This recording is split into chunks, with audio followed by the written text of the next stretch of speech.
Hello everybody, my name is Sophie and welcome back to another video. If there's one thing that Booktok does, for sure, it's lie. To me, repeatedly, multiple times, every day. I'm not a hater by choice, but by force.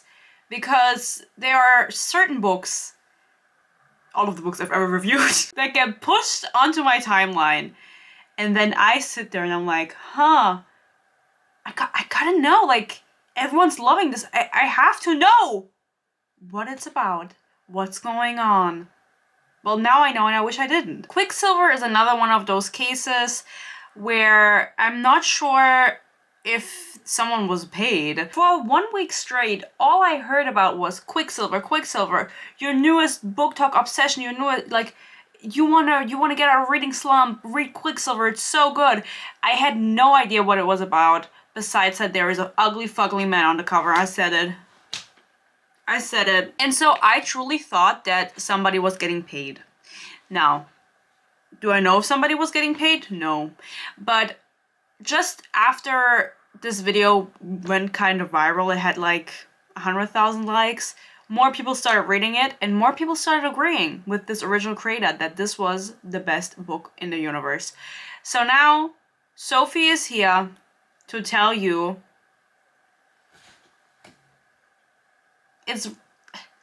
I'm speechless. I asked on my Instagram at HonestlySophieYT, follow me, and I said, do you guys know this book? And I think it was like 90% of people who said, I've never heard of this. So this is gonna be a ride if you have no idea what this is and you haven't read it. It's gonna be really fun. And then I also asked, because I read this in secret, after posting a quote, if anybody could guess what the book was. And I got a lot of great responses. The first person to guess it was Christina. Shout out to you, girly pop. No idea how you got this book from the quote. I don't know if you googled it. Because I picked a very ominous quote about wearing pants. We'll get to it. People either guessed it or they said, what the fuck are you reading? What is this? Grab some popcorn. Before I talk further about it, I do want to give a shout out to my dear Book Hater Club members. The Book Haters. My members get my videos a day early. They also get to vote on my next reads. And they also get exclusive content such as my Ruby Red movie commentary. And they get my eternal peace and love. They are my boo-boos. And if that's something you're interested in, you know where to click. Quicksilver was written by Callie Hard, and I actually don't even know when. I'm prepared. I read this book on vacation in secret because I have to say, curiosity got the better of me because I still saw people talking about it, and then, you know how they say, curiosity killed the cat? I'm the cat. It was published in June of 2024. And the second book is coming out in October. You know how I feel about that. It was written by Callie Hard. Callie Hard, no idea who this lady is. She used to... I don't know what she used to do. I know that she went to college for English literature. And I think she's in her mid-40s and she lives in LA. So she's gotta have that money. This book has almost 60,000 ratings on Goodreads and a 4.46 average. So I'm going to talk some sense into you guys. The author designed the cover herself. She was accused of using AI for making it, and I saw like a time lapse where she showed how she used Photoshop to make the cover. But there was a cover change, and I actually wonder. I think this is an indie. She published this herself. No, by Counterattack Publishing. Who the fuck is that? But it is on Kindle Unlimited in case you're interested in reading it yourself. I would not advise you to. I would actually anti-advise you. I'm gonna make a statement now, and you will see when I talk about it more. If you liked Fourth Wing, you're going to like this book too. So if Fourth Wing is the type of writing style you're into, and the type of fantasy you're into, then this is going to be your taste exactly, which also means that it's something that I can make fun of tremendously because it is not my taste and it's actually really bad. No, it is self-published. It says the German version, Quicksilver, deutsche Ausgabe des internationalen Self-Publishing Bestsellers, Die neue dark and spicy enemies to lovers romantasy. Why are there so many English words in this? They're taking away our language. I'm just kidding. But by Penguin? So she did get herself a publishing deal with Penguin, German Penguin, and it's coming out in March next year, the German edition. Hire me as a translator. Actually, no, I don't want to do that. It's not something I'm interested in. Thanks. I'll pass. What is Quicksilver about? No fucking idea. I don't know what Kelly Hart wrote before. She did have some best-selling books before, and I think they also exist in German. They are called something with blood, of course. She has the Crooked Sinners, what is it called? Book series? Blood and Roses. I've seen people talk about that one, Blood and Roses. But she's been publishing since 2012. She's been doing her thing for a while, and I think this is the book that has gotten the most traction. I'm not sure if her other books are fantasy or if they're just dark romance. I didn't look that hard into it because, quite frankly, I don't give a fuck. Sorry. But of course you want to know about the actual book. Let's stop yapping. Well, the yapping will continue, but, you know, just about the book more specifically. It's a fantasy romance. As the German future translation said, it's a dark and spicy, I actually don't remember what it said, spicy romantasy. And it's heavily focusing on the romance, right? Like, it's heavily romantasy. The Tessie is very quiet because there's not that much fantasy. The fantasy is that the dude is a fey male and he has a giga schlong,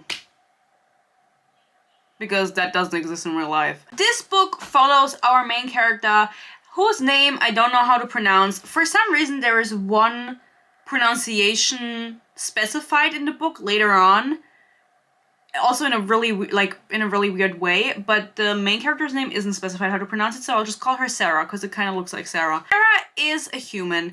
Sarah lives in a city that is divided into parts, and it's in a desert, and they have like 2 suns. She doesn't have 2 suns. She has 2 suns that shine. But you know what the issue is? They don't have any water. Yeah, I know. Sucks. Sucks to be Sarah. Sorry if your name is Sarah. I don't mean you. Love you. Shout out to all the Sarahs watching. Let's gather. The world building is really, really weak. And it's another case of the author wanted to write romance, but with a fae, right? But had to do something around it. I think with books like these, you can kind of tell the thought process the author had behind it, because it's just not thought out well. It reads like a first draft because it was probably most of the things, allegedly, right, were things that came into the author's mind first and she just didn't change it up. Get later to the backstory of Sarah's mom. It is so random, vile, where it's like, okay, I can tell you sat there and you typed that out and then you didn't change it. Like, you were sitting there on the spot and you're like, what are we gonna do for the mom's backstory? Finished. And that's it. Like, the ideas didn't change, they stayed the same from the start. And so with the romance, I mean, it's like, it's really basic. I mean, I said it earlier with the Fourth Wing. It is very similar to Fourth Wing in the writing style, meaning it's cringe millennial. Peace and love to all the millennials watching. I'm not saying you're cringe. I'm just saying that's the writing vibe. And we'll talk about it. Like, I'll give you examples so you believe me. Sarah, she has a little brother. His name is Hayden. She's 24. Frontal lobe almost fully developed. We don't see any of that. Brother, his name is Hayden. Her name is like, okay, do you want me to say it? Do you want to know it? Saris. S-A-E-R-I-S. Saris. Saris. And her brother's name is Hayden. Why is he boring? Anyway, her brother is of almost no relevance, even though she tries to sell it to you that he is very relevant. And he's 20. You're 20! Also, my nail just broke off, so that's... Somebody's, like, putting a curse on me, I feel like. Iris is part of the third. I remember this without writing it down because I have such a big brain. Because I don't really, like, the world building will come out of my brain because it didn't make any sense. So I'll just try to make sense of it. In the third, people are poor. That's where the poor people live, right? And the ruler of the city, her name is Madra. Okay. She's really evil and she hates people from the third, and she doesn't give them any water. She only gives them she gives them water rations. Water ration. What the fuck? Water rations. You know, a little bit of water, like in that one Victoria's episode, like a little. Oh my god, this is so embarrassing. I don't know any words. And they have to live off that, and it's really dramatic. But for some reason, like, there's walls. I don't know where they got the money from. Like, if it's really hot, like, where? I don't know. There isn't much explaining in the world. You just have to make that up yourself. And she's not gonna elaborate that in the second book. I can already tell. We're just gonna get more pee-pee and poo-poo. Sarah is able to climb between these sectors really easily. Like, I don't really know why there's walls if you can just climb up on them. If you're like a small, dehydrated, underfed woman, I don't, you know, because that's what she is. Also, it doesn't make any sense because there's taverns in the third. But I thought you didn't have any water, but why do you have alcohol then? Why are the characters just drinking alcohol? How do you get that? But wouldn't you cut off all liquid? Don't you need water to make alcohol? Anyway, we start the book with Sarah stealing a gauntlet. This gauntlet is the catalyst for everything. It's from a guard, and she steals this gauntlet. It's supposedly really big. She takes it with her to the third. The third is locked off because supposedly the people in there are sick. And the queen of this realm is like kind of low-key trying to kill them. But it just makes me wonder, like, why don't we just kill them? Like, why are we going through all of the struggle with a wall and spreading lies about a disease and not giving them, like, just kill them.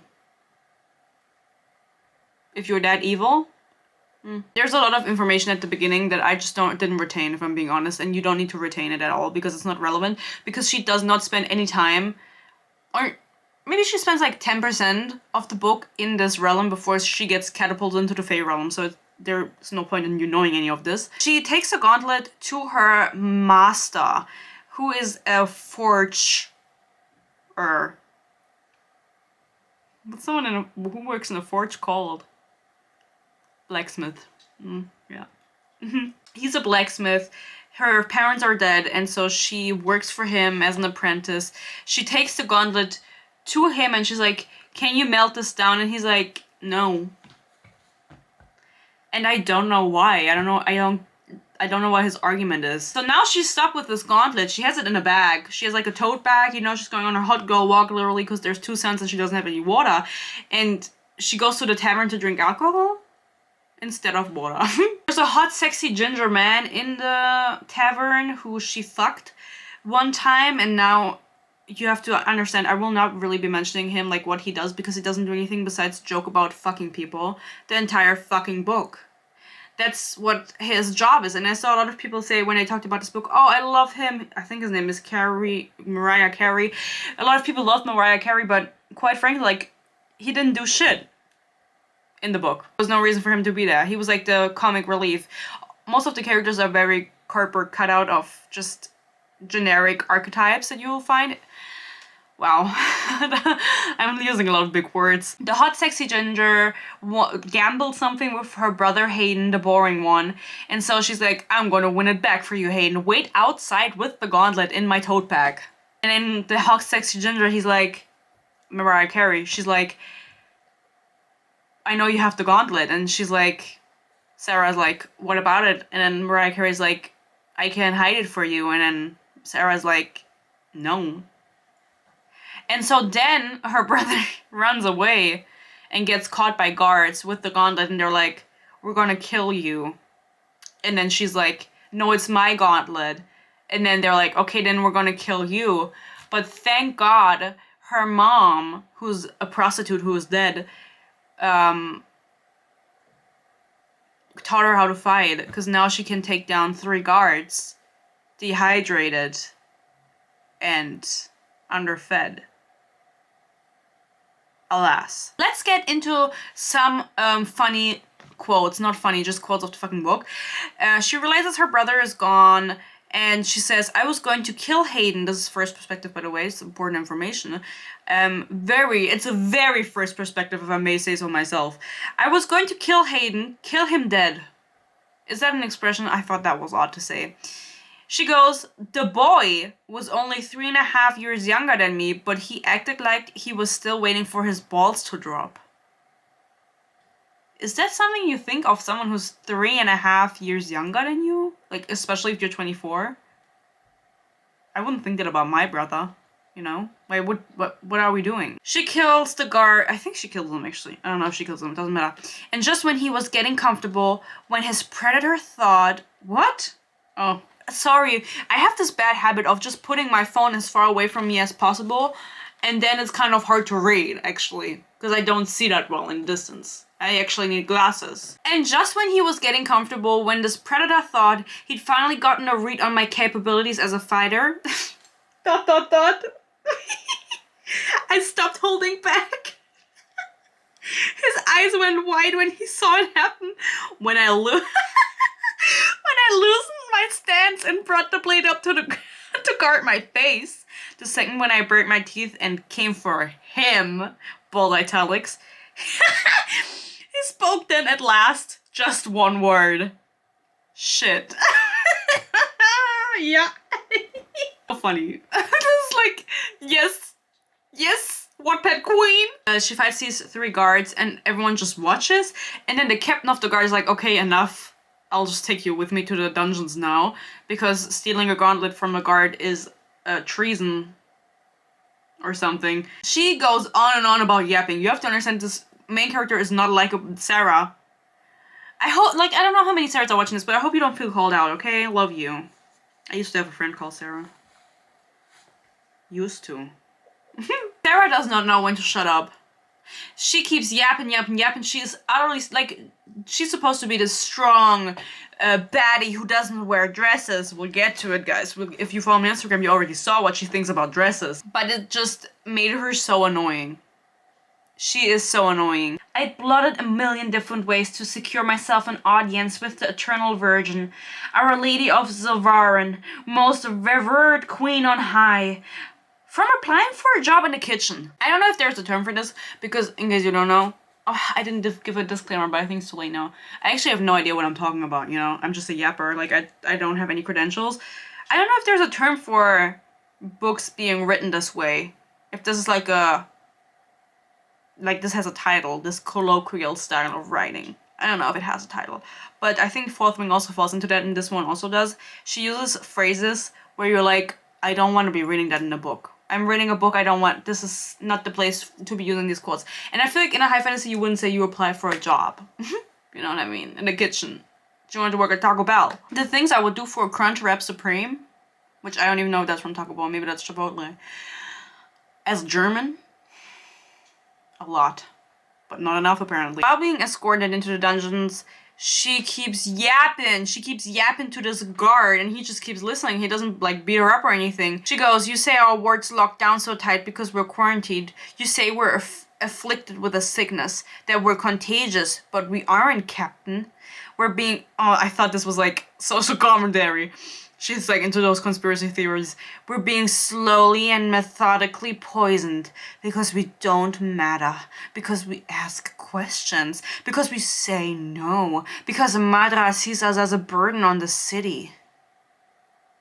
Then why wouldn't she just kill you? It's like very much conspiracy vibes, like they're trying to silence us because we ask questions. Girl, just shut up for once. She keeps on yapping. This dude is not really engaging with her. She goes, like I said, ask a question and you'll get sent to the third. It isn't I'm holding my phone so far away again. I'm sorry. Man. It isn't disease that's contagious in my ward, Captain. It's dissent, anarchy, and rebellion spread like a wildfire. And what do you do with a fire? Guys, what do you think you would do with a fire? My answer personally would be, you, kill it. Put some water on it. What else would you do with a fire? But this wouldn't make sense in the world because, again, this queen, for some reason, is not killing these people. She goes, And what do you do with a fire? You blockade it. No, you don't. You put it out. Why would you just trap it? Like, it doesn't make any fucking sense. You want it to keep on burning? Are we in the Hunger Games? This is not President Snow. She was a dainty, graceful thing, but just like everything else in this strange hall, there was something strange about her. We know no other words for strange. We need to use it back to back just to make sure you understand it's strange. In this book, there's also such random, like, very high, like not high, but like very eloquent words. Low-key, I had to look some up. Well, not really, I just guessed out of the context what they meant, but it's like words that I had never heard before. I didn't mark any, but it makes me think that like either this lady knows her shit or she looked up like synonym for some words because she didn't want to start, because mostly it's at the start of the sentence, she didn't want to start the sentence again with the same word. But then why didn't she do it for strange? Why didn't you write odd? I could tell you on the top of my head. You know, and I didn't study literature. Basically, she meets the queen. The queen keeps on yapping. She's like, do you work with the Fae? And then Sarah's like, not that I'm aware. It's my first time hearing about this. The queen does not believe her. She thinks she is working with the Fae. Genuinely, like, in hindsight, this conversation doesn't make any sense because, should I spoil you? No, I'm gonna spoil you. This queen is in cahoots with the Fae. Like, she has, like, I don't know what's going on, if I'm being honest. I didn't understand the whole plot twist at the end, because the three big evil people, the three big antagonists all come together and they're like, a holy trinity, and they keep calling each other brother and sister, and I was like, why is this happening right now? Like, why are we having all the villains together in the first book already? Like, what's gonna happen in the other book then? Like, what are we doing? Who's gonna be the antagonist? They're all dying. Spoiler. Like, what are we doing? Anyway, she keeps yapping about the Fae, and then Sarah's like, I don't know what you're talking about, and she's like, okay, if you don't know, then my bitch-ass captain just has to kill you. And so they fight, and then she realizes, oh my god, I can something, like there's a dagger or something.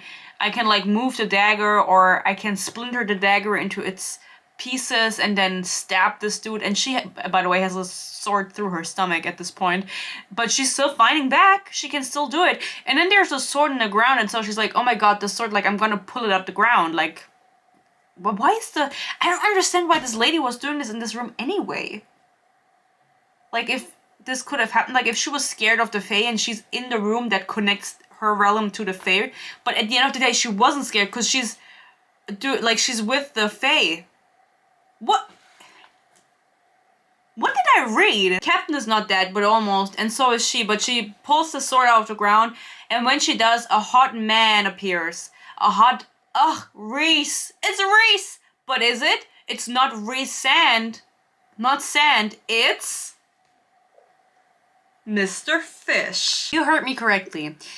We encounter the main love interest in this scene when he saves her from bleeding out on the floor because she has a sword in her fucking stomach. His name is, for real, Kingfisher. Kingfisher. And so I will be referring to him as Mr. Fish. There is no reason given behind this name choice. He is very unserious. He is over 1,000 years old. We get a specific, it's like 1,700 something. So more, or is it? Maybe he's more 2,000 than 1,000. And he acts like a pubescent boy. Just like you would imagine. Guess his power. Shadows, yeah. Mr. Fish got on my fucking nerves. There was nothing likable about him. I'm not sure why they started thirsting after, well, I know, but I didn't really buy it. They started horning on each other 20% in.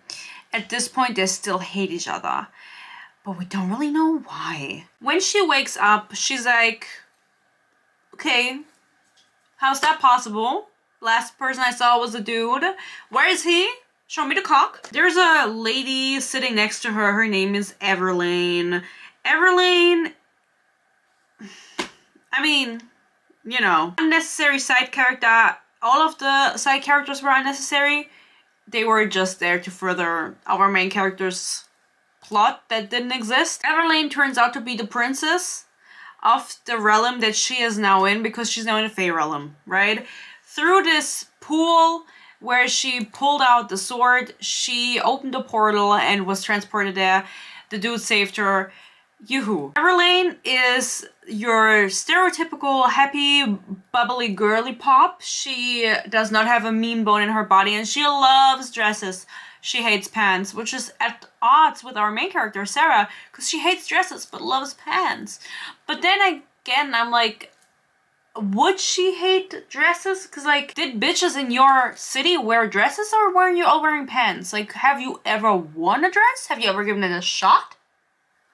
That's what I thought. How's your short-term memory? What's the last thing you can remember? Oh, I was in the palace. Madra's captain was trying to kill me. I ... stopped his dagger somehow and grabbed hold of a sword. Then the floor turned to molten silver, a big pool of it, and something ... came out of it. Which, by the way, we were all here for this. I am not sure why we're reiterating the entire scene that just happened 2 seconds ago. Something or someone. A man, I whispered. But Everlane shook her head. A male. Oh my god. Don't you dare call him a man. He's a male. Male. Girl. I can't. She's now fully healed. Thank the gods, because there are multiple gods in this, of course. But she has to be led before the king. Or she has to be led, not but. She just had, you know, he wants to see her. He wants to know what's up. Apparently there hasn't been a human in their realm for a long time. Hundreds of years. Maybe 100 years. No, I actually don't know how many years. He's a very cardboard cutout villain, but she does not want to embarrass herself for him, so she has to wear an according wardrobe. Oh no, I don't do dresses, Everlane. What do you mean? She looked genuinely confused. I wear pants, shirts, things I can move easily in. So I can run and climb and kill people. She doesn't say that out loud. You're not wearing a shirt and pants to meet the king, Sarah. He'll see it as a slight. If you're not well turned out, he'll have you thrown into the cells. Fuck! Also, I just realized I have no idea what she looks like. I have no idea what Sarah looks like. She is so ambiguous, and honestly, I feel like this kind of writing... I haven't read Fourth Wing in so long, guys. It's been so long. Don't worry, not much longer, because there's a 3rd book coming out. We will be set. Is it coming out in January? Let me see. Just so I know when to take my vacation days, you know? I mean that fully. 21st of January, guys. Put it in your calendars. 24th, the review is coming. Oh, I don't know what she looks like. Yeah, I have no idea what she looks like. She's giving YN in this entire book. Also, just like, she's so how do you say, like, she doesn't really question anything that's going on. She just kind of is in the moment. She's just kind of vibing with everyone, you know, catching the vibes. Could be you. Could be me. We could be Sarah. Had a fire burned in a brazier at the foot of the dais, made out of more labradorite. And oh! Exclamation mark. Oh, holy fuck! Exclamation mark. The skull of a giant beast loomed over the laboratory days. And then she goes, its name was Omnamskari. Did she make that up? It's the last dragon. Now that I'm thinking about it, like, dragons didn't come up again in this book. They'll probably come up in the next book. 4th Wing. A Court of Thorns and Roses. Like, we have everything in this book, honestly. But it's just like, the writing oftentimes is like that, when she will insert things like, oh fuck, or oh shit, in her monologue of the main character, and I'm like, why am I so far away? Wait. Oh, that's better. The king basically tells her, you are now under my... I don't know. You're here, you're hanging out here, like, you have to... I don't know what he says. He tells her, you are an alchemist. Or they assume she is, even though she's a human. They're kind of confused about that part. Like, they're like, I don't really know if you can be an alchemist if you're a human. Which means she can control Quicksilver. And Quicksilver is the most sacred resource because Quicksilver opens portals. And there haven't been alchemists for hundreds of years. And so now she makes this return and everyone's like, oh my god, it's an alchemist. Like, we have to use her for our advantage. And apparently you need a certain type of relic that's infused with Quicksilver to travel between realms. You can't just jump into this pool that she described earlier. You have to have like a talisman with you. And so the king is like, you need to figure out how to make the relics for me so we can travel between the worlds again, so we can do stuff with the other worlds and realms. And apparently all of the portals were closed, in case you're wondering, and she opened them. Like, if one portal is closed, all of them are closed. Okay. So she opened them back up by pulling the sword out of it. So now everything's open again. Just like her asshole. Shockingly, there is no anal in this book. Which, will there be in the second book? Will I be reading the second book? I'll be busy. Not sure with what yet, but I'll figure it out. As I mentioned earlier, she's really poor, or she was really poor. She's obviously now at court for 10% of the book, so, or 20, and she is living the life. Everybody hates her, but also it was made a point earlier that she had never brushed her hair in her life, which is like, okay, nasty. She had never brushed her hair in her entire life, and it was so knotted and everything, and so I feel like this line just again proves that there is no continuity. Wow. Continuity in this book.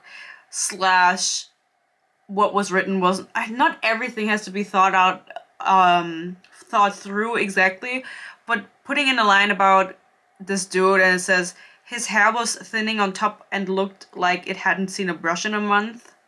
It's like, why would your main character think that if she's never brushed her hair? Why would she know what hair looked like if it hadn't been brushed in a month? Because in 24 years she's never brushed her hair. Do you know what I mean? Like, she wouldn't know. So why are we making it a point? Because we are in her perspective. So it's a random ass librarian who doesn't really prove any point. Sorry, I can't keep my eyes open. I've been up since 5 a.m. I'm like slowly falling asleep. I'm not sure what his point is. I don't remember if we have a quirky librarian in 4th Wing, but if we do, you know where she got that from. And he's like, don't put crumbs in my library. That's how he talks, probably. And they try to figure out how the alchemists that used to live used to make these relics, because there is like barely any documentation about it. Why? God knows. But I don't. Because I've also seen people who rated this book poorly say that they DNF'd it after like 10, 20, 30%. And I understand, because I don't know if I just stopped noticing by the end, but especially in the beginning there were a lot of lines that were like, or maybe I just got used to it by the end that she was writing this way, but it was like, genuinely, it takes you out of the story when you read lines like, I wasn't used to being on the outside of the conversations like this. It was zero fun. It was zero fun. My god. A lot of this book just really feels like the author was coming up with it as she was going with, like, writing it, right? That's what I mentioned earlier. That she had the idea the two main characters should end up together. She wanted this in the sex scene and she wanted this in the sex scene, but everything else that came around it was just kind of coming to her as she was writing. And so there's a conversation where it's like, why do we speak the same language? And then Everlane is like, she gives an explanation, but it's like, she makes a point that there is a different language, a different Fae language that is also spoken, but nobody speaks it in the entire book. And they just have open, like, full-on conversations about strategy and shit like that, where you're like, they're still supposed to be wary of her as a human and like not maybe telling her everything, but they just have these conversations full on in front of her. It's like the general of the army and Mr. Fish, who's also a general, but the king actually hates him. He's his stepson, and Everlane is his half-sister. We'll get to it. But he hates Kingfisher because he did something bad. I don't really remember. He burned the city down. We'll get the grand reveal in the end why he did this. Just you have to understand. We'll get to it, right? But that was another thing where I was like, girl, you just came up with that on the spot. It's made a huge point that Mr. Fish has not been seen in like 100 years. Like, he was gone. Nobody knew where he was.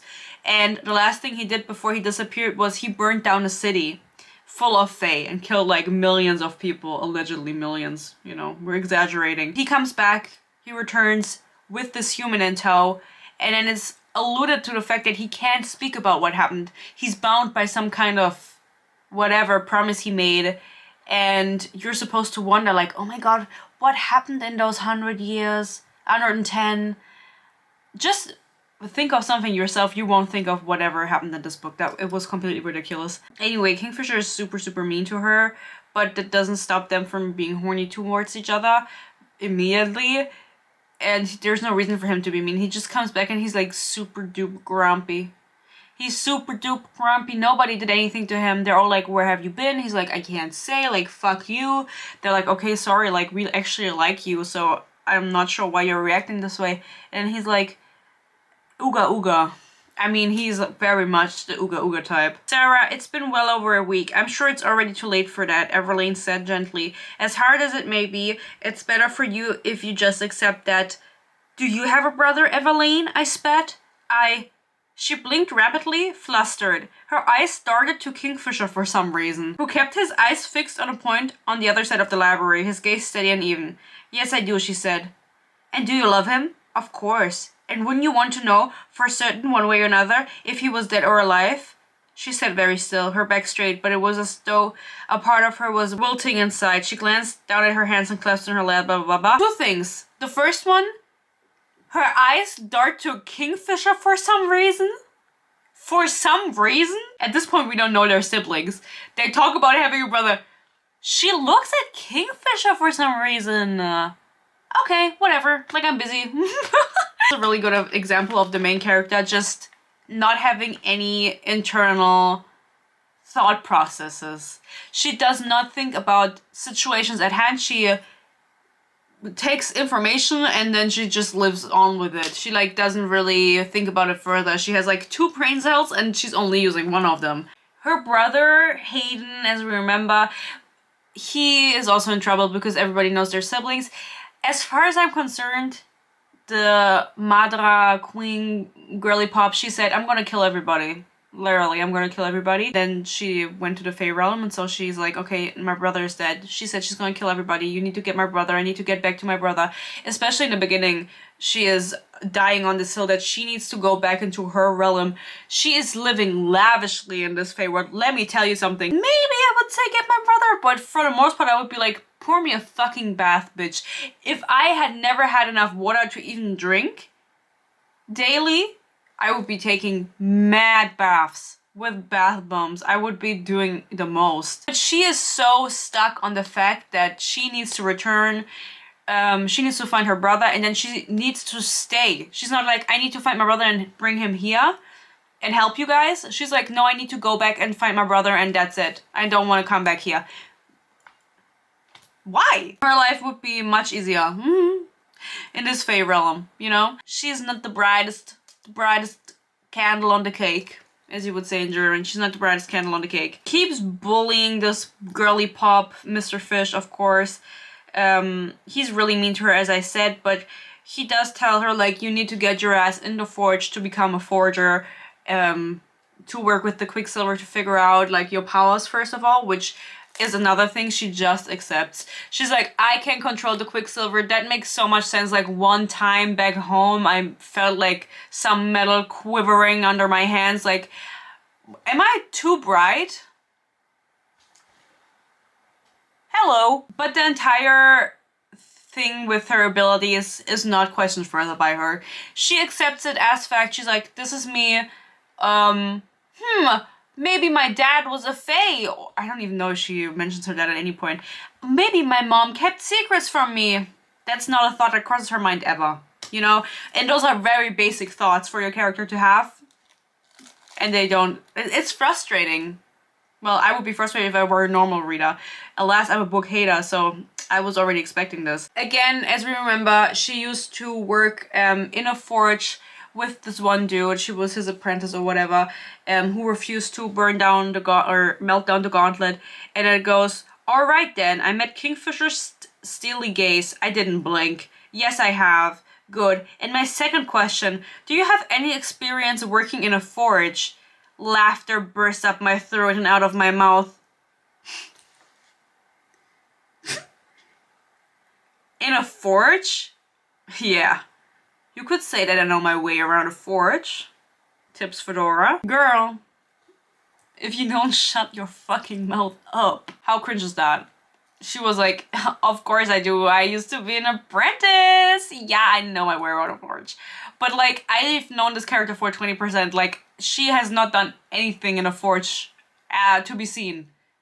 She's never worked in a forge as far as I'm concerned. If it was like a character that I had known for 50% and she had forged something, I would be like, oh yeah, she does. Why are you asking this? But I don't buy it. Like, I don't think she does know. We go to the forge. She's like, maybe we should knock on the forge door before we go inside. He says, sure, as if this was a charming suggestion made by a single brain-celled idiot. Oh my god!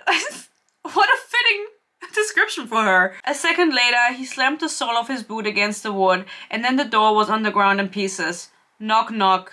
He stepped to one side, holding his hand out in a mockery of manners, gesturing for me to go ahead of him. I don't think anyone's home. This dude, this author, this main character, all collectively, I'm taking them all and I'm doing this. I just did Illuminati, I'm sorry, that I didn't mean, I just want to do this. I'm scared now, don't come for me. I have other issues. They start cleaning up the forge because for some reason nobody is forging anything in this castle, and they just make light conversation. Elroy swears that a man will lie about the size of his cock every time a woman asks him. Kingfisher stilled. Are you asking me how big my cock is? I don't care how big it is, I care about the way you answer. It's big enough to make you scream and then some. See? You're not going to be honest. I'm sorry, I'm not sure that I understand your meaning. Ask a man how big his dick is and he'll show you that he's full of shit. Maybe, but I'm not a man, I'm a fey male. And maybe I'm just well endowed. Or maybe you're just wasting my time and we should get on with whatever you're going to attempt to teach me here. Maybe the issue is that you asked me a question about my cock like a hungry little bitch in heat and didn't ask me something that mattered. Whoa, whoa, whoa. Girl, this is the first full-length proper conversation you're having with this man, with Mr. Fish. A hungry little bitch in heat. Girl, you're like 1,700 and this bitch is 24. What are we doing? I have to say, I was expecting that to go differently, he mused. And then I punched him square in the mouth. End of chapter. Next chapter. Too tight, I can't breathe. Because she's wearing a corset. Bitch, you can't just end the chapter on the main character punching the fey dude that's been bullying her. And then start the next chapter in a completely different scene. I am not watching a movie here. I'm not watching a TV show. We can't make cuts like this. It doesn't work. I hate when authors do this. And so many authors do this with the ending of their chapters. And it's so frustrating to me. I don't know if maybe it's being nitpicky, but it's just not my personal taste. Ugh! It's not like we're discussing anything different. This is such a important scene, I feel like, or it should be. That she is setting up for herself, she's punching him in the face. She lands the punch because it's unexpected. And he's been bullying her the entire time. So as the reader, you're like, oh my god, what's gonna happen next? Is he gonna beat her up? Is he gonna eat her out? Either or, maybe both. But I don't get to see it because she has to put on a corset and then they talk about it together. And it's like, you can't just punch my brother. Wait, this is where the amazing quote that I posted on my Instagram came from. I'm gonna read it out to you. What were you even thinking? He's a fey warrior, Sarah. You cannot go around punching fey warriors. Bitch, again, fey warrior, okay. Can I please wear some pants? I observed myself glumly in the full-length mirror. And don't tell me that pants are only for males. I've seen plenty of females wandering around the palace wearing pants. We've been over this. You're too pretty to wear pants. Sorry? So this whole female-male conflict that maybe used to be a thing back in 2012 is not really hitting home here for the sole reason that no one is concerned about the difference between female and male besides Sarah. No one gives a fuck. She brings it up multiple times about like, she's female and he's a male and she can fight, and is he like, impressed that she can fight and like she's a female and she can fight. And he's like, girl, there's like, nobody cares here. Like whether what your gender is. He's an ally. But she brings it up later again, I think twice more. And it's like, you've been in this world now for like a week, 2 weeks, months, I'm not sure the timeline. And you still keep bringing up this gender issue that's only in your head. You're low-key like sexist. Like supposed to be this big feminist statement, but it's like the world that she's in does not care. So why do you keep making her bring it up? She looks dumb. The main character looks like a fucking one brain-celled idiot. As she said it earlier.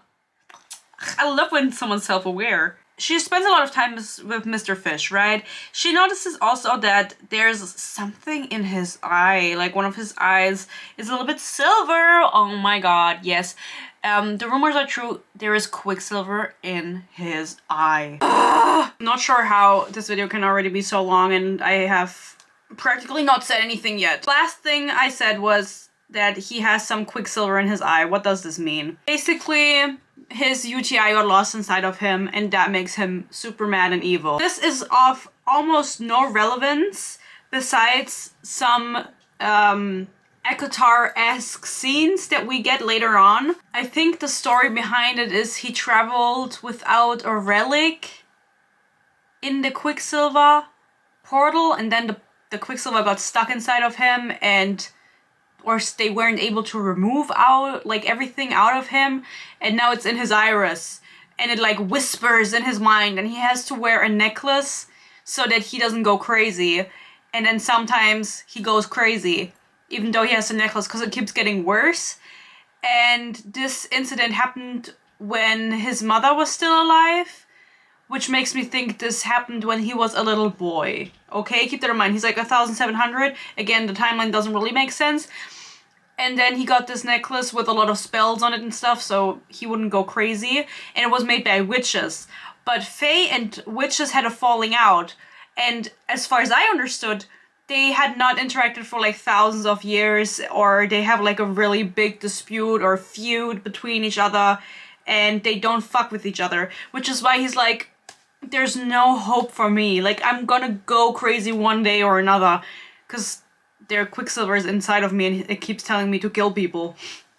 I'm not sure. Another thing, which I said earlier that I think this is written really colloquially. She goes, I'm hung over, he announced. The sun is trying to crack my skull open, which is making me very unfriendly, but please feel free to open the curtains. And then she thinks to herself, how did you even kill a Fae warrior? Did you need a special weapon? Question mark? Wouldn't you say, how did one even kill a Fae warrior? Do you specifically want to kill one right now? Did you need a special weapon? Does one need a special weapon? I've never read this kind of sentence with a U inside of it. You know what I mean? 20% in, they want to fuck each other really badly. They do it almost while they're still at the castle, and keep in mind, the 20% mark is pretty much the mark where they stop being in the castle. So it didn't take long. This book is really long. It's like 600 pages or something. Let me see. Yes, it's 588 pages of yap. Could have been 300 pages. She gets super horny for some reason, and then he's like, I can smell you being horny. I despised Kingfisher. I was not attracted to him. I was not thinking about his tongue or his teeth, ... I breathed in sharply, inhaling cheese. Choking and spluttering, I tried desperately to get rid of it, but it wasn't going anywhere. Kingfisher leaned forward, his tongue running over his teeth again. He smiled just suggestively as he said, in bold italics, swallow? Also, for some reason, these bitches know a lot about chemistry. I'm not sure what the... I'm not sure about this world building, as I stated before. But for some reason, they know what a hydrogen is. And that is just a word that you do not want to read when you're reading a fantasy book. A group went searching for hydrogen once, it says. And I was sitting there, I was like, hydrogen? Hey, warum... Stop. Why do they know what that is? I was gonna say it in German because I was so confused. You know, the language just get messed up in my head. Pants and a shirt, I said dryly, and a pair of boots with really good soles. Do you have any idea what those boots cost me? Let me guess. Your virginity. Fuck you, Fisher. Sure, he smirked, but I'm afraid I don't have any new boots to trade you for your time. Girl, you know, stand up. I'm so serious. This banter is so just because I cannot comprehend the fact that this dude is like almost 2,000 years old and is like, don't you have anything better to do? Peace and love. Like, go do your taxes or something. I'm not sure why are we doing this bantering with a 24-year-old. It's embarrassing. Of all beautiful things I had seen, Fisher was the most beautiful of all. Again, at this point, they have not had any nice interaction with one another. It was always him bullying her, being mean. She punched him in the face. I don't know what else happened. That was the beginning. I don't know what happened there. Yeah, you want to touch me the way I'm touching you, don't you? To feel the weight of me beneath your palms, the heat of me. He angled his head a fraction, something wicked dancing in his eyes, just to see what would happen. You're wrong. He shook his head. I'm not. Yes, you are! He gave me a reproachful look. Are you going to make me say it? Say what? And he goes, that your body is betraying you in other ways. That I can smell you, little Osha, which he keeps calling her that and it's supposed to be butterfly. I feel like I knew that. Like, I feel like I've read that word before. And I'm thinking about drinking... Oh my god! And I'm thinking about drinking the sweet nectar you're making for me straight from the fucking cup. I hated this male, hated him with every fiber of my being, but curse me, I wanted him just as bad. It's like, I hate sex, but it's like, their hate is not really funded in anything.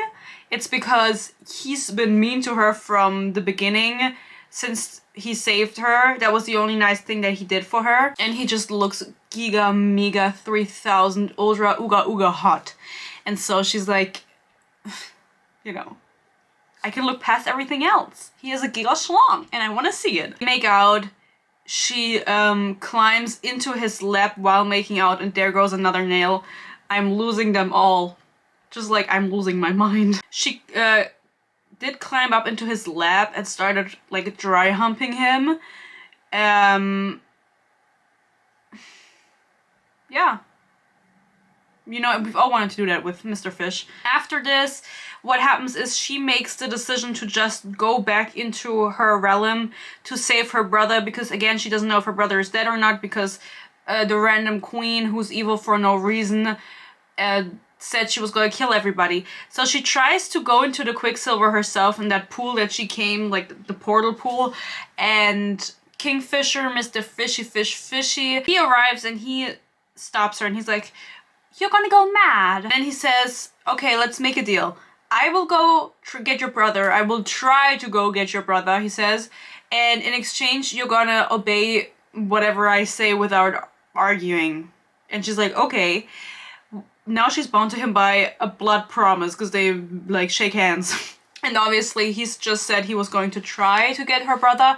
So when he goes into the pool and comes back out, he doesn't bring her brother, but instead he brings Mariah Carey, the hot ginger. Because apparently he says that he smelled like her because she did fuck Mariah Carey at one point in time, months ago or weeks ago. I don't know what, again, the timeline is really odd. So now she's mad at him and is like, why didn't you get my brother? Well, this dude smelled like you, blah, blah, blah. They argue back and forth. At the end of the day, she's now kind of fucked because he upheld his promise. He tried to get her brother. But on the other hand, bound to him by promise because now she has to obey, blah, blah, blah, blah, blah. Obey everything he says. His crooked, taunting smile made me want to forget all about my ward. It made me want to remember crawling into his lap and when his strong hands had found my waist and... No. I wasn't going to lose myself to that. Not after what he'd done to me last night, forcing me to obey his will. From that, you would think he made her, like, do something terrific. No, not terrific. Terrible. All he told her to do was shut up and keep moving. Because she wouldn't stop fucking yapping. And honestly, I have to say, at the end of the day, I'm on his side on this. They left the castle with Mariah Carey because now there were 2 humans. And the king hated Mr. Fishy anyway. And so he was like, now I brought back another human, like we kind of gotta get out of here. And so they go to the warfront because, surprise, there's a war. This war is between unspecified forces. For the longest time, I did not know who was fighting. It was just like, well, there's two parties fighting, and I'm a general, and we have to go to the warfront now and fight or something, or just escape the king because he doesn't go there. On their way to this place, and by the way, there's a bunch of other side characters involved in this entire time, that I won't be mentioning because I don't give a fuck. They go to a tavern while traveling to this war camp, and I mentioned earlier, I think, that at this point Mr. Fishy Fish Fish hadn't been seen for 110 years. He disappeared after burning down the village, and so this is the first time they see him again. And I shit you not, he's in that tavern, and people start recognizing who he is because it's close to the warfront, and they're like, "You saved my child from a fire once. You're the greatest." They just start chanting his name, dead ass. They just start chanting his name. "Yes, Mr. Fish, Mr. Fish, we love you. You saved us. You're our king. You keep going, king. You keep slaying. You keep burning." And he's like, "Ugh, I don't deserve their gratitude. I can't handle this. I'm so humble. We have to leave immediately." And then she's like, "All these people love you. What do you mean?" And he's like, this is a burden that I cannot carry, or it's something like that. But it was very, like, in my head, it was really funny. It's like, you know, online.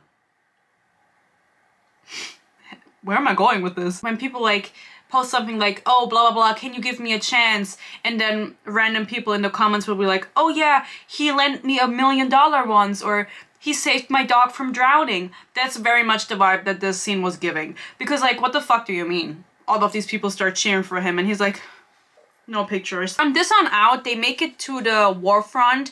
I will sum up what happens right until the final show-off, because this is very much like a sped-up version of ECHOMOTH. They just start getting closer and closer and horning up for each other, but still hating each other. And so we have scenes where they are still trying to figure out how she can make these relics. She's talking to people in the camp around her. They go to the warfront once they get attacked.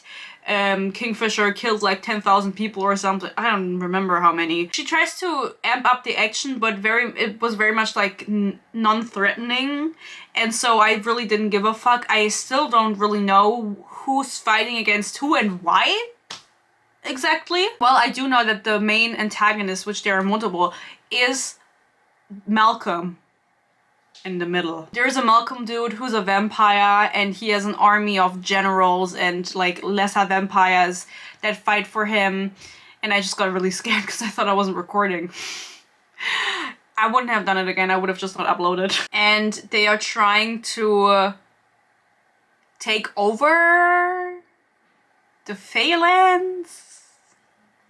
Their goal is honestly unclear, but those are the two parties fighting against each other. And it's hinted at that Malcolm and Mr. Fishy have a backstory, and he's super mean, and he's a super evil vampire, and he's super old, and he's like he's like Klaus from the Vampire Diaries. No idea, but that's just kind of what's going on. And then they reconnect. Not they reconnect, they just connect. They haven't connected before. They connect, they talk about their pasts, and all the while she's trying to figure out the whole relic thing, but it's very boring and you just kind of want them to fuck. And so I think I'll talk about that now. We get the line, "And I bet you're so shocked, a female human holding her own against a Fey warrior. Yet again, you are the only bitch bringing this shit up. Nobody cares about the fact that you're a female in this world. Nobody gives a fuck." But she brings it up again because to her, she thinks this is a big point. Somebody does, in fact, because I don't want you guys to think that I made the whole thing with Fish up. Somebody, for most of the time, the people in the book call him Fisher. And at one point, I don't remember the context, somebody says, "What about it, Fish?" So they do call him Fish. I didn't make that up. But now, chapter 2022, The Itch, is the first chapter where they do it. They do it. My favorite quotes from this scene is, and by the way, he is supposed to have a giga schlong, as I said before, multiple times. I don't think it's that big. I don't think the schlong is schlonging at all. The sex scenes, just the general vibe, I think it was not well done. And she just kind of looked at what Sarah J. Maas had done in her sex scenes and tried to copy it. There are multiple examples for this. The first one, I actually don't know if Sarah J. Maas has ever written this. She wrote, "My breasts sprang free." Okay. They are springing up and down, and then he springs it free, if you know what I mean. And if you had to guess how his thing is described, what would you guess? If you guessed rigid iron wrapped in silk and velvet, you would be correct, because this is, at the end of the day, Sarah J. Maas from Wish, and Sarah J. Maas is already from AliExpress, so we get a detailed description saying a thick vein ran down the underside of his length, standing proud from the shaft. Thank you. I always wanted to know what it looked like. And now we get my probably favorite quote, and I haven't rated this book yet on Goodreads. It will obviously get a 1 star, but I have been thinking about what I would write, and I think this is going to be it. She shows herself to him, her flower, if you know what I mean, and then he's like, oh my god, it's so sexy. They've been traveling for a while, they just made it there. He goes, "This smell has been haunting my fucking dreams. I haven't been able to think straight for remembering the scent of your need." And then she goes, "I could probably use a shower." And then he goes, "Do not fucking dare finish that sentence." I don't want a mouthful of soap and perfume. I want to taste you. He likes his Gucci stank. Each their own, but I wouldn't, you know, I wouldn't. Fisher. Oh, fuck. Fisher, gods. I thought I felt him laughing against my flesh, but I couldn't be certain. My ears were ringing. My whole ... body ... was double space reacting double space so ... strangely. Girl, what am I reading? Why are we writing like this? You know, like, are we taking each other? We're not taking ourselves seriously, are we? Like, as a writer? And she writes like this multiple times in the book. This is just an example for you guys, because I love you so much. Oh yes, I also love this one. "Yes, I want it, I want you." His smile was pure, powerful male satisfaction. Also very Sarah J. Maas, she's probably written that. He goes, "Hold on tight then, spider monkey." No, he doesn't say that. "Hold on tight then." No, I don't want to read it. "I hope you're not afraid of the dark." Bitch. He thrust forward, slamming himself inside me, and I screamed, bold italics. Not from the pain, there wasn't any, only a stretching and a fullness. And an awesome wave of energy. Awesome is not the word I would use to describe mind-blowing sex, but that just might be me. You know what's awesome? Having 6,000 subscribers, that's awesome. You know what's awesome? Eating sushi for dinner.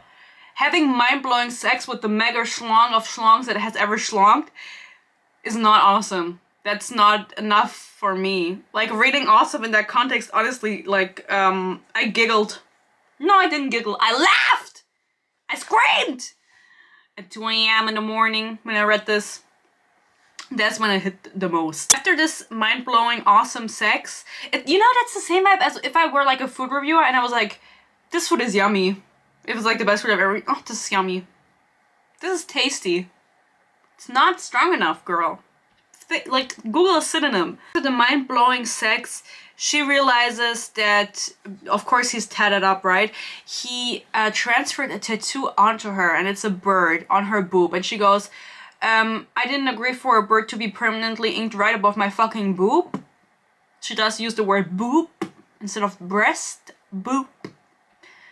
Okay, she is very much giving Tris from Divergent. She is giving Tris. Mr. Fishson is saying to her, "Oh my god, we had unprotected sex.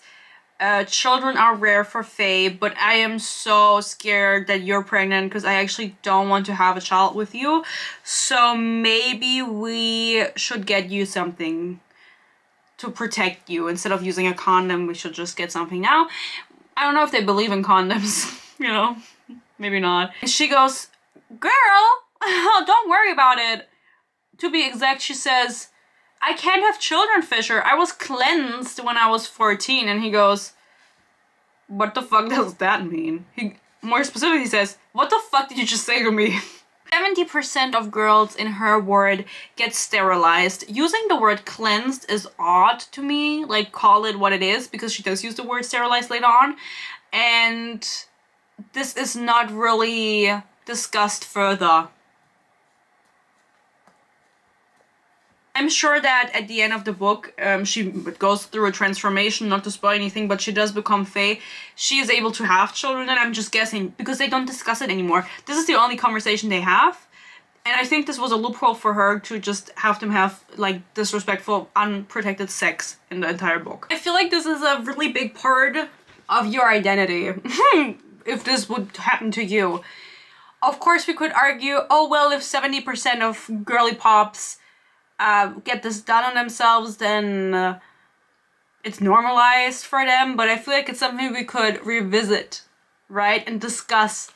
But this is the only time to talk about it, and then it's just forgotten about. Mariah Carey says Sunshine to her as a nickname, and he doesn't like that. Mr. Fishson, he does not like that nickname for her, and you're like, oh my god, why? Does he know something we don't? He literally don't call her Sunshine. Why not? If Mariah Carey's plan was to poke the bear, then he sure as hell knew how to go about it. But Mr. Fish didn't respond to the taunting tone in his question. He just cocked his head a little, nostrils flaring, and spoke in a low rumble. Because she is moonlight, the mist that shrouds the mountains. The bite of electricity in the air before a storm. Do they know what electricity is? The smoke that rolls across a battlefield before the killing starts. You have no idea what she is, what she could be. Oh my god, I forgot. You know, he says, what he should call her instead? Guess. You should call her Majesty. Ew. I don't think I will. But thanks for the offer, Mr. Fish.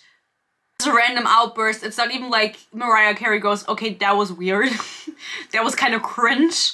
Because what the fuck is this monologue? You fucked once.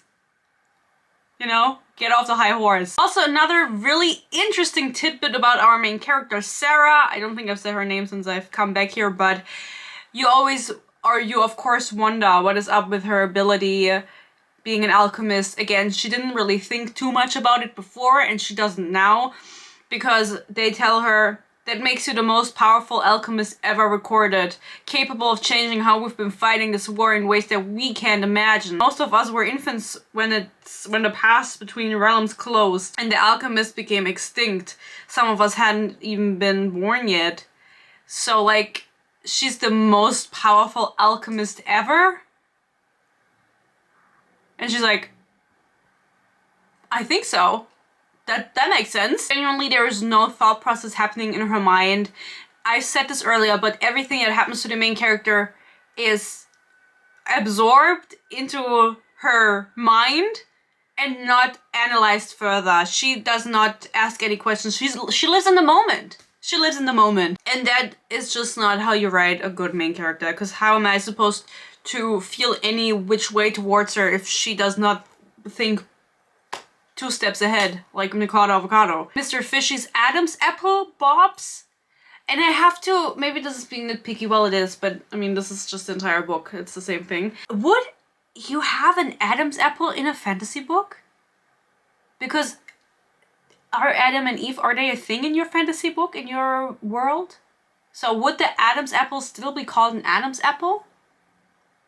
I don't think so. Well, I say that in that we've talked about hydrogen and everything, so maybe that's like the least of our worries. Now, I've teased that her mom died a terrible fate, and I will tell you about it, but again, another incident of, we just came up with it as we were going.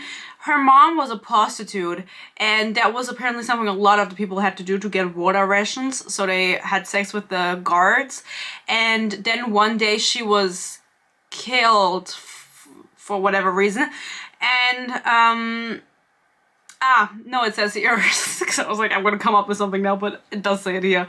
The guardian she turned away from the house the night before was standing there, smug as fuck, while his underlings searched her bags. They found 2 knives on her. Tiny, pointless things. The blades were barely even 3 inches long, but that didn't matter. I watched them slit her throat. No arrest, no trial. They love carrying out their sentences on the spot. And then it says, saves time and energy, I suppose. She died face down in the sand in the blistering heat. 5 men pissing in her hair and on her back. Whoa. Whoa. What do you mean they pissed on her? Where did that come from? Anyway, her mom died and she's really sad about it. Also, his mom is dead. But do we give a fuck? I don't even know what she did. She was an oracle. Oh yeah, she was an oracle, and she told him that Sarah would come into his life, and so he knew the moment he saw her, like, that she was her. She was her. She was the moment. And so he was mean to her because he knew that... I don't know what else he knew. More than me, apparently. After sharing this horrific story about her mom's death, it's time to fuck. Plain and simple, get the cock out. Girl, I can't wait any longer. How to explain the feeling of a male like Kingfisher breathing heavily in your ear. It wasn't easily done. No longer cutting off my air supply because he does strangle her while they fuck. Let's not call it choking. If he's cutting off your air supply, that's strangulation. He moved his free hand back to my breast and started to slowly stroke his fingers around my nipples, lightly, tentatively circling my areola. Oh, if we're using scientific terms, why are we not writing vulva? I've never read that in a book, you know? My nerve endings jumped. Just random sentences I'm reading out. They figure out they can talk to each other mind to mind. Why? Because they are mates, of course. This is what his mommy told him when she was still alive. And they're coming for me. He does bite her because, of course, he has sharp teeth, and he marks her, and then he's like, yes, we're mates. She has, like, her hands and arms are fully tatted, kind of like some other book that I read once where this happened. Not after sex, but the main character was tatted up. And it's like, yeah, these are markings. She figures this out later. It's like, yes, we're mates. I held this back because I think someone is gonna die, and that's why he didn't want to say it, and he didn't want her to know. It doesn't really matter. She's been working with the Quicksilver all this time, and at one point Mariah Carey tells her, like, have you ever just tried asking the Quicksilver to become a relic? Because this entire time she's been hearing the Quicksilver, like, it's sentient to a certain degree. And honestly, like, peace and love, Kelly Hard. What's her full name? Kelly? What's that nickname? Kelly Clarkson? I think that the idea with the Quicksilver is honestly not that bad. Like, I actually think it's quite good, but I just think that you don't have the, that the author, let's not address her directly, does not have the ability to write it interestingly, because she doesn't seem to give that much of a fuck about the world that she is building. And so the Quicksilver is sentient to a certain degree, and Mariah Carey is the one who's like, have you ever just tried asking it to become a relic, instead of like talking to it, because she's only ever listened to it, and she's like, no, I haven't. And I think this is supposed to be a certain comedic relief, where it's like, because Mariah Carey's whole thing is that he only jokes about sex. He's like, oh, that lady is hot, I'll fuck her. But he doesn't do anything else besides make jokes about fucking people. And then he's like, what if you just talk to it? And then she's like, oh my god, I'm not gonna do that. If that is the solution to it, and Mariah Carey is the one to get me to that solution, I'm actually gonna lose it. And that is the solution. Guys, you know what I want to do? I really want to make the chocolate with pistachio in it. That's why I'm trying to hurry it up, because the Turkish supermarket is closing soon. I really need to buy some kadayif. That's all I'm thinking about. If you're wondering, like, what is she thinking when she's filming? I'm thinking about the Dubai chocolate with pistachio in it. Yeah, also one of the mates always died, if they're fated mates from the gods.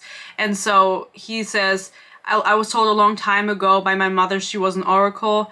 And it goes, a long time ago, full stop, by my mother, full stop. She was an oracle, full stop. Okay, let's not write any sentences, I guess. Know who she is, the Quicksilver hissed. She is the dawn, she is the moon, she is the sky, she is the oxygen in our lungs. The Quicksilver knows what oxygen is? What else do they know? How did I know so much? What is this fantasy world?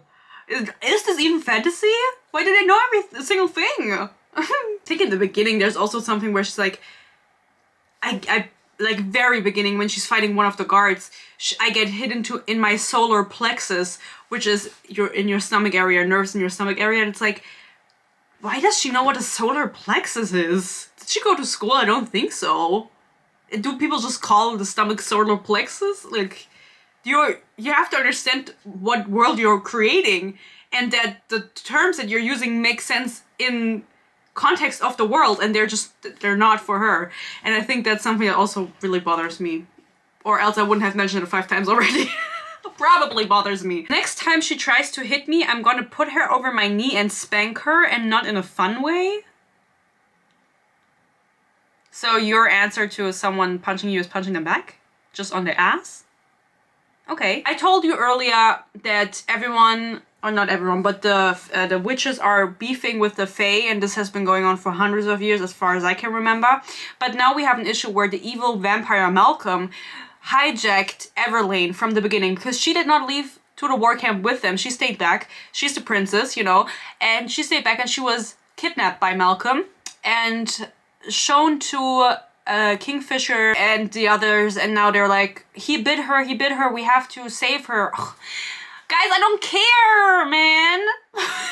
Money, I don't care. She was kidnapped, and they were like, we have 24 hours or 48 hours to save her.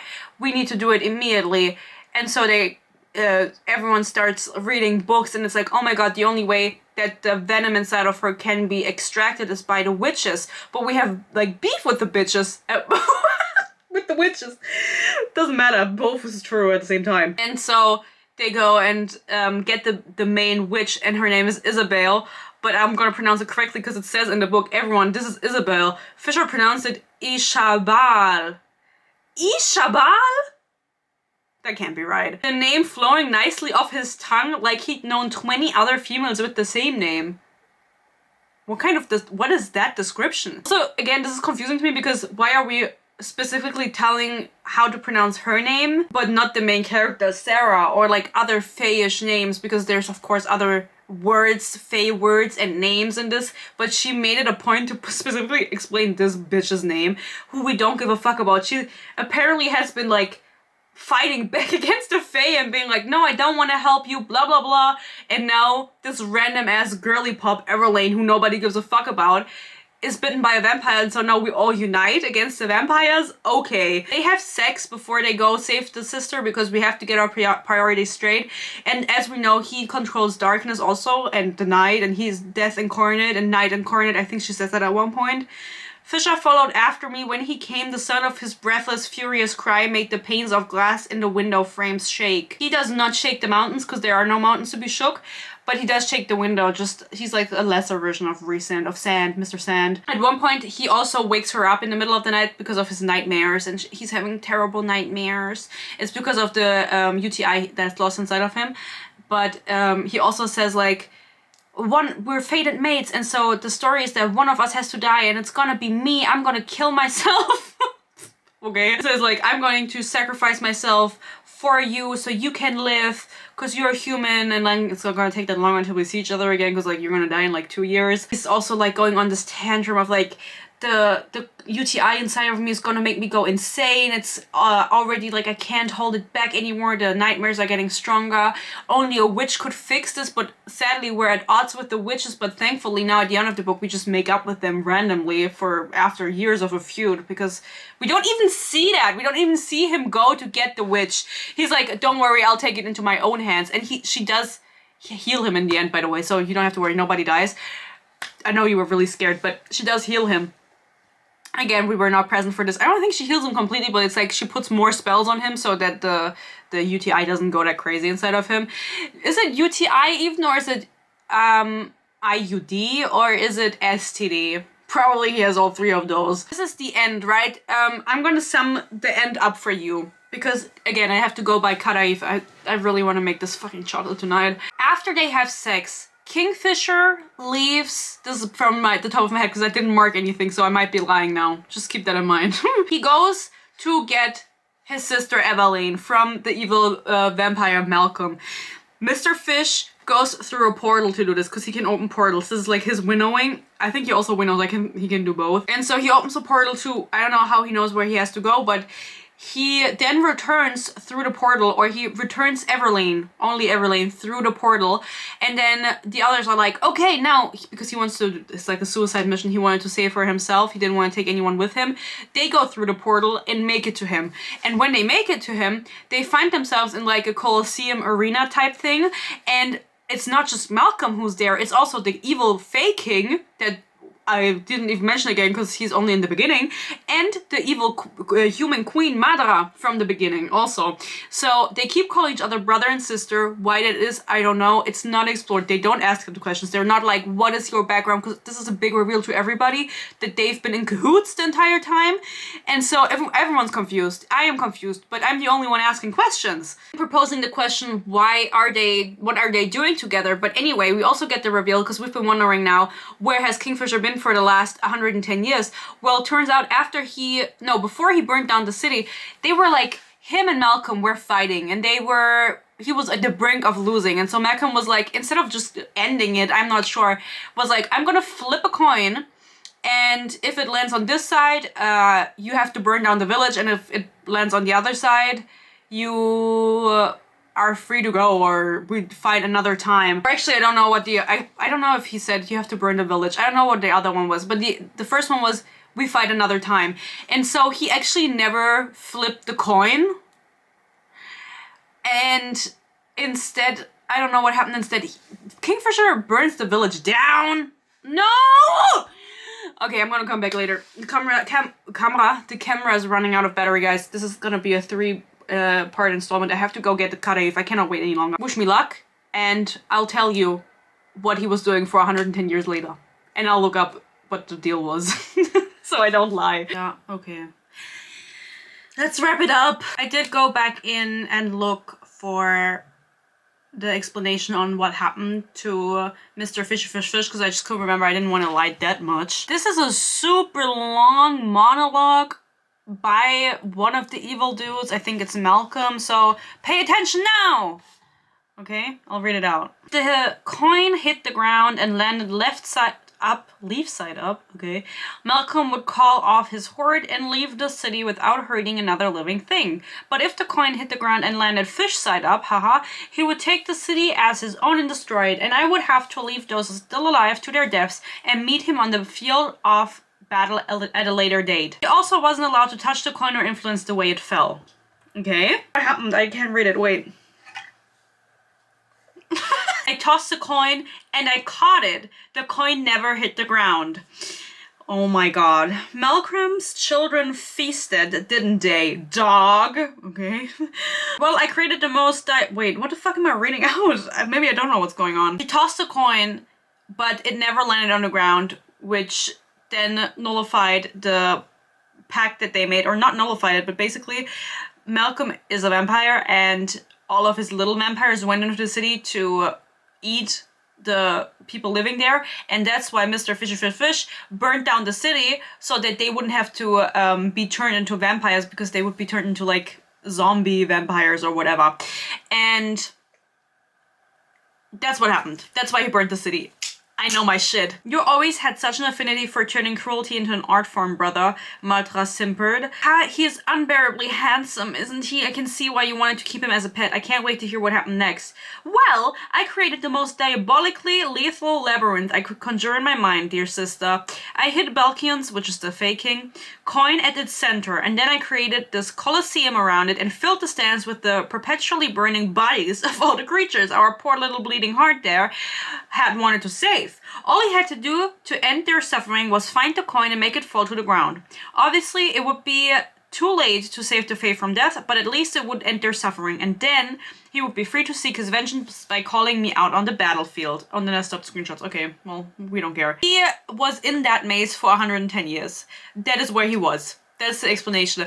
And he never even found the coin at all. The only reason that he was able to get out is because the portal opened when Sarah pulled the sword out, and then the portal was right underneath the labyrinth, and so he was able to go through the portal and escape.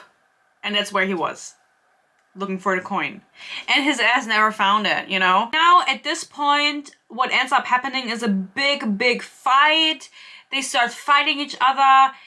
They find the coin, or the labyrinth is struck up again. I don't really know. Like, they start killing each other, but the other, like, the 3 evil people can't be killed because they have, like, you have to kill all of them to kill one.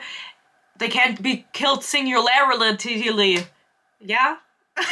Guys, this video is so long. I'm so sorry. I apologize with all my heart. I'm sorry. At the end of the day, you don't have to worry because it is, of course, Sarah who finds the coin. It's, like, hidden within a creature, and she gets the coin, and then she fights Malcolm, the evil vampire, and she ends up killing him, but he also ends up killing her. Oh no. Wait, what does it say? What does it say? Oh yeah, first he tells her earth, air, fire, water, salt, brimstone, quicksilver, the full gamut. What the fuck is a gamut? Gamut. Oh, gamut. Well, I'll call it gamut. Power than any alchemist I've ever encountered. You are capable of restoring me to my power and a lot more besides, Malcolm tells her. And he's like, I'll turn you into a vampire, like, join my side or whatever. And she's like, why the fuck would I do that? And then she has this badass line. She says, only the gods are eternal. I told him, and I cut off Malcolm's head. Or she gives him a head. Either or, you know, she's into both. Malcolm is now dead, I think. I know, actually, he's dead. And so she's also dying because of the venom, because he did bite her, and his venom is inside her. And so there's this random ass dude turns up. He's like, there's only one way to save her. There's only one way to save her. And then she meets the gods. Yes, she meets the gods. Universe looking over everything, and the gods that they worship in the realm are there. And the dude tells her, like, are you good? You are dying, like, one of you was always meant to die. My people always wanted you to die. And then he explains to her this, and she answers, so you're saying that Fisher and I are responsible for the end of the entire universe. Her and Fisher are responsible for the end of the entire fucking universe. And then he tells her, well, I can change you, but you'll be on your own, because if I change you, then the fates or the gods or whatever, we won't be able to see you anymore, because otherwise they can see everybody. And she's like, oh, I don't know if I should do that. She's laying there, she's dying, she's like, ugh, I'm not sure about that, actually. I'm not sure. Because apparently he looked at every single path that there was in the universe, and all of them led to destruction. And he was like, there's only one way I can change you into something new, and then maybe you're not gonna destroy the universe. And she's like, you know what, we can try. I mean, you know, what else am I gonna do? As far as we can tell, you're a half vampire, half fae. Oh my god. Keep in mind, like, all of the evil bitches are dead at this point. She's now fae and vampire at the same time, something they've never seen before, because then the gods can't see her. And I'm just left wondering, like, I keep thinking there's someone behind me. I'm a little scared. What is there left? What are we doing in the next book? I'm wondering. Like, I'm wondering for the author, like, I don't understand. Didn't I recently read something where the evil person was also killed in the first book, and I was like, well, what's gonna be the conflict for the next book?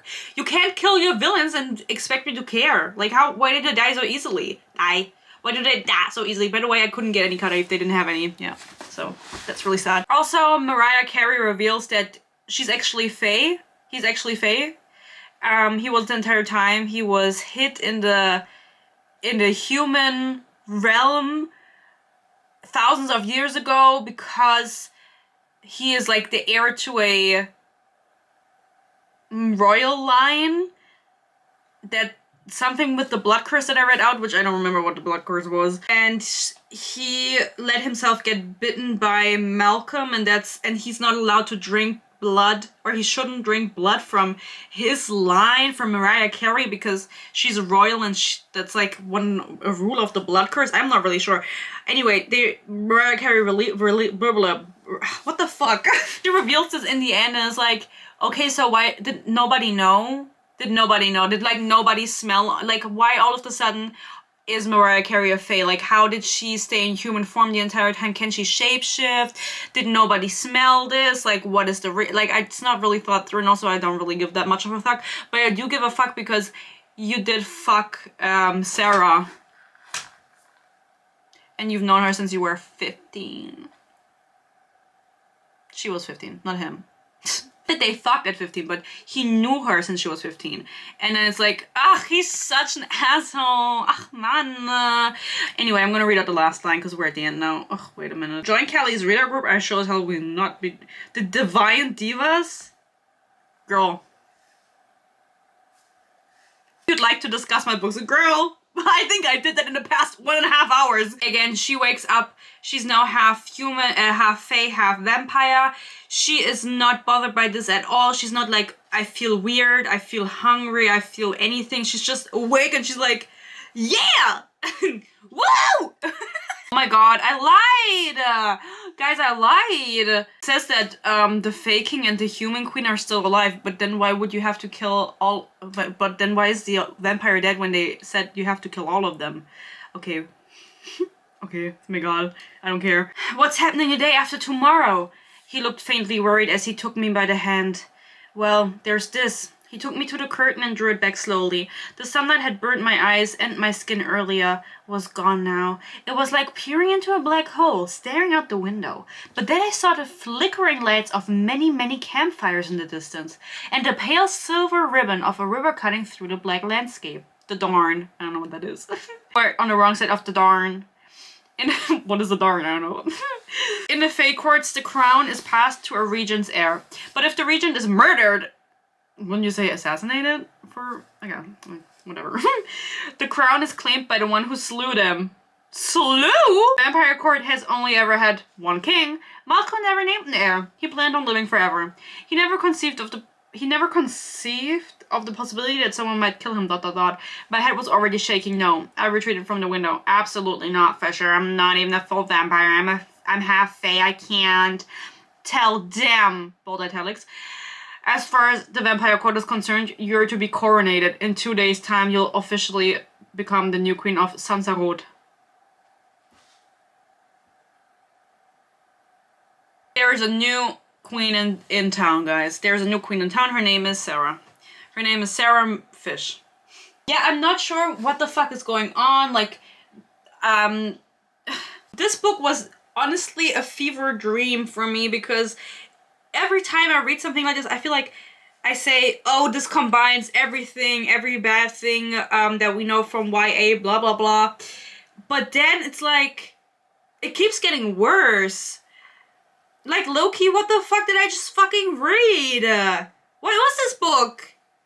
There was... What? That's insane. This eats away the batteries, guys. I have to turn it off.